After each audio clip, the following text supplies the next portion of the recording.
Forget about the black mask, the gun, and the note to the cashier demanding a wad of money. These people used helicopters, dug tunnels, blew up walls and safes. Many of them managed to avoid responsibility. And so today we will talk about the most daring robberies in the world. Brinks MAT warehouse robbery in 1983. In 1983, 6 robbers broke into a Brinks MAT warehouse at London Heathrow Airport. On a tip from an insider, cash in the amount of £3 million was waiting for them there. But there was no money. They were moved to another place. But instead of money, the robbers found 3 tons of gold. The gang beat the guards, doused them with gasoline, and under the threat of arson forced them to open the safe with gold. The gold was loaded into a Brinks MAT van, changed into security uniforms, and left the airport. The police managed to identify and arrest 2 members of the gang. The rest have never been found. The gold is also gone. Rumor has it that it was melted down within days of the robbery and sold with new markings through grey dealers. Lufthansa robbery in 1978. In 1978, a group of bandits used a key to access the Lufthansa loading area. The gunner left the key in a secluded place. Entering the loading area, the bandits disguised themselves as workers went to the staff canteen. There they found an employee with codes from the vault. At gunpoint, the officer issued the codes. For the next hour, the bandits loaded cash and jewelry from a plane that had just arrived from Germany. Mining amounted to $6 million, as well as gold and diamonds in the amount of $1 million. The police managed to arrest only 1 participant in the robbery. The rest were never found. As is gold, the Lufthansa robbery formed the basis of the script for the film Goodfellas, with Robert De Niro as the leader of the bandits. The British Bank of the Middle East bank robbery in 1976. This robbery is interesting in that the members of the Palestine Liberation Organization, PLO, and fundamentalist Christians from the Maronite sect united in a gang, and then the Italian mafia from Cosa Nostra joined them. In January 1976, Lebanon was engulfed in civil conflict. There were skirmishes in Beirut. The city was divided into Muslim and Christian parts. Shooting, explosions have become familiar sounds. According to the plan, on the day of the robbery, the PLO organized 20 explosions in Beirut, thereby misleading the police. One of the explosions took place near the British Bank of the Middle East.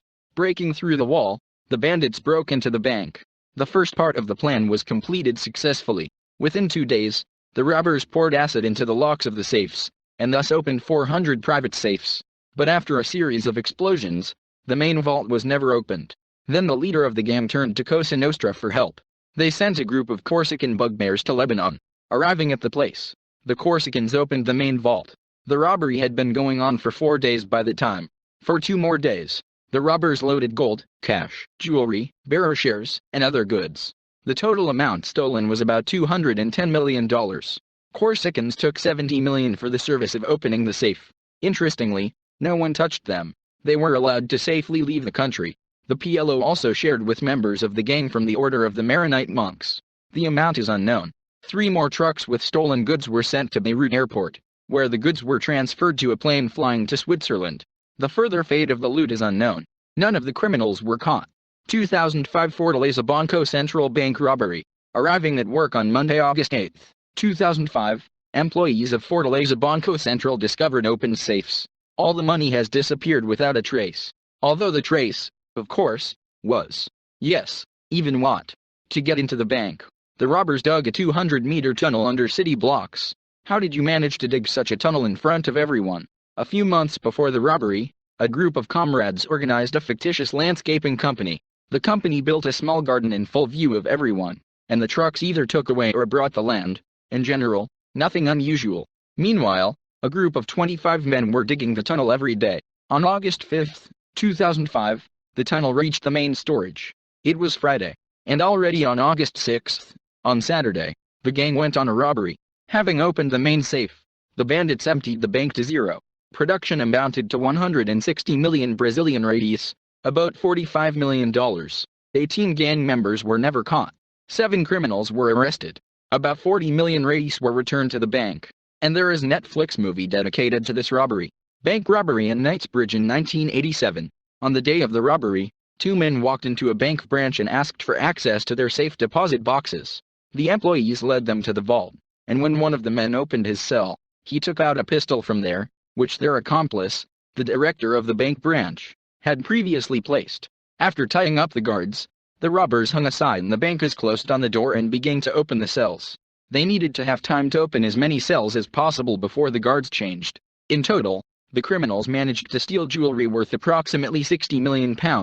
The police were able to identify one of the criminals, but he managed to escape in one of the countries of South America. However, due to his stupidity, the criminal nevertheless fell into the clutches of the police. This happened a few months later. The robber returned to London to pick up his Ferrari F512M Testarossa from the parking lot and ship it across the ocean. The car was watched, and before the criminal had time to drive a few blocks, he was stopped, and, having broken the windshield, was pulled out of the car. The robber turned out to be Italian Valerio Vici. In conclusion, Vici wrote 2 books, Too Fast to Live and Live by a Gun, Die by a Gun, in which he talked about 54 bank robberies with his participation. In 2000, while still in prison, he received the right to take long walks outside the prison walls. Due to a quarrel with the police during such a walk, he was shot dead. Robbery of a GS4 storage in Sweden in 2009. In a spectacular mission, Impossible Heist, a group of masked gunmen raided a GS4 storage facility in Sweden using a helicopter, a couple of real bombs, and one well-placed fake. In the early morning of September 23, 2009, the robbers flew by helicopter to the roof of the GS4 building, smashed the glass roof, blew up the passage to the main safe and took all the money for themselves. Having loaded bags with money into a helicopter, they flew away in an unknown direction. The extraction amounted to about 39 million Swedish kronor. The robbery lasted about 20 minutes. But what about the police? Oh, this is very interesting. First, the criminals scattered hundreds of sharp spikes around the building and adjacent streets. Secondly, the criminals hung a bag of potatoes on the hangar with police helicopters, on which the word bomb was written. As a result, the police lost time to get to the GS4 building, and waited more than an hour for the arrival of a military sapper. By this time, the criminals had long since left. Interestingly, there were 21 GS4 employees in the building at the time of the robbery. None of them became heroes, but simply locked themselves in their offices and sat there until the end of the robbery. The police managed to catch 7 participants in the robbery, although none of them pleaded guilty. The terms for the robbery were ridiculous, from 1 year to 4 years. They have been free for a long time now. The money was never found. There is evidence that the money was taken to Serbia on the day of the robbery, where it disappeared forever. 1990 Gardner Museum robbery. This crime took place on March 17, 1990, St. Patrick's Day. Several Irishmen were on guard at the Gardner Museum in Boston, and by the time the robbery began, they were already drunk. 2 men in police uniforms came to the museum and asked permission to go to the toilet. Security opened the doors. Then everything happened quickly. Having connected the drunken guards, the criminals began to cut the canvases from the frames. Among the kidnapped artists were Rembrandt, Degas, Manet. In total, the criminals cut out 13 paintings and escaped safely. The case was investigated by 30 FBI agents, but they never managed to find the perpetrators. In 1997, a lead appeared, but it did not lead to anything. Where the paintings are now is unknown. Here are 7 stories in which criminals managed to escape punishment, with the exception of Sweden. But can a term of 1 year be considered a punishment? Thank you for your attention.